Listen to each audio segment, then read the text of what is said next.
এবছর ডিসেম্বর থেকে শীত পড়েছে বেশ জাঁকিয়ে, আর আজ জানুয়ারির দ্বিতীয় রবিবার। আমরা কল্যাণী এক্সপ্রেস ধরে বেরিয়ে পড়েছি হাজব্যান্ডের অফিস পিকনিকের জন্য। কলকাতার রাজারহাটে রয়েছে এই সুন্দর রিসর্টটি। আমি আজ তোমাদের সাথে প্রথম এই রিসর্টটি ঘুরে দেখব আর সব কিছু ভাগ করে নেব। কলকাতা এয়ারপোর্ট থেকে প্রায় 50 মিনিট গেলেই এখানে আসা যাবে। এই 5 স্টার লাক্সারি রিসর্টটি রয়েছে নিউ টাউনের কাছেই লাউহাটির ওই ডেস্টিনেশনে। এখানে কিন্তু থাকার ব্যবস্থাও রয়েছে, অ্যাকোয়া ক্লাবে বোটিংয়ের ব্যবস্থা রয়েছে, ডে আউটিংয়ের জন্য একটা খুব সুন্দর নিরিবিলি পরিবেশ। গোয়াইবিবো থেকে বুক করতে পারেন আপনারা এটা, অথবা ইমেলও করতে পারেন, ইমেলের মাধ্যমেও বুকিং করা যায়।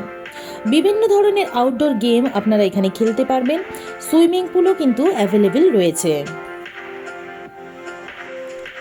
কলকাতার খুব কাছেই এমন একটা জায়গা, কিন্তু তোমরা গেলেই তোমাদের মন প্রাণ একদম জুড়িয়ে যাবে। সবুজ প্রকৃতির ছোঁয়ায় সত্যিই মনটা ভরে যাবে। আজকের এই দিনটি খুবই স্পেশাল, কারণ আজ হাজবেন্ডের অফিস থেকে একটা ফ্যামিলি পিকনিকের অ্যারেঞ্জ করা হয়েছিল। তো আমরাও সকাল সকাল বেরিয়ে পড়েছিলাম। যেহেতু আমরা ব্যান্ডেল থেকে গেছি, তাই আমরা এখান থেকে বাই কারেই গিয়েছিলাম। এখানে যদি তোমরা একটা দিন কাটাতে চাও, অর্থাৎ নাইট স্টে না করে সকালে গিয়ে বিকেলে ফিরতে চাও, তাহলে তোমরা সেইভাবে যদি বুকিং করো, সেক্ষেত্রে কিন্তু তোমাদের যে ব্রেকফাস্টটা সেটা কিন্তু কমপ্লিমেন্টারি থাকবে। আর তোমরা যদি নাইট স্টে করতে যাও, তার জন্য কিন্তু আলাদা আলাদা রুমের ভাড়া রয়েছে। তখন কিন্তু দুপুরের লাঞ্চ, রাতের ডিনার এগুলো তোমাদের আলাদা আলাদা পয়সা দিয়ে কিন্তু খেতে হবে। আমি একটা ক্ষমা চেয়ে নিচ্ছি, এই কারণে তোমাদের কিন্তু এখানের খাবার দাবার সম্পর্কে কোনো রিভিউ দিতে পারবো না, বা খাবার দাবারের কোনো প্রাইসও তোমাদের বলতে পারবো না। কারণ যেহেতু এটা হাজবেন্ডের অফিস থেকে অর্গানাইজ করা হয়েছিল, সেহেতু খাবার দাবারের ব্যাপারটাও কিন্তু অফিস থেকেই দেখা হয়েছিল, তাই আমি প্রাইসগুলো কিন্তু তোমাদের কিছু বলতে পারবো না। যাই হোক, সকাল থেকেই উৎসাহ উদ্দীপনার কিন্তু একটুও খামতি ছিল না। শীতের চাদর ফেলে দিয়ে আমরা কিন্তু সকাল সকাল স্নান সেরে বেরিয়ে পড়েছিলাম, এবং ছেলেও ভীষণ এক্সাইটেড ছিল। এখানে কিন্তু বিভিন্ন ধরনের গেমের আয়োজন করা হয়েছিল, আর নাচা গানা খানা পিনা সবই কিন্তু ছিল।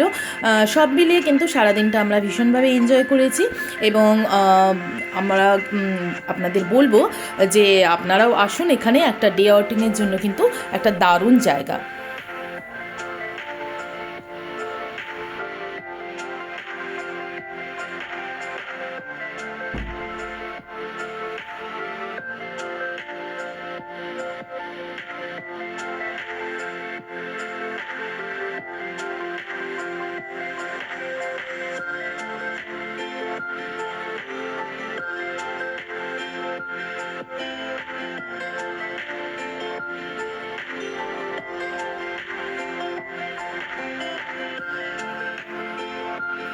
গুলি চামচ দৌড়ে কিন্তু আমি সেকেন্ড প্রাইজ পেয়েছি।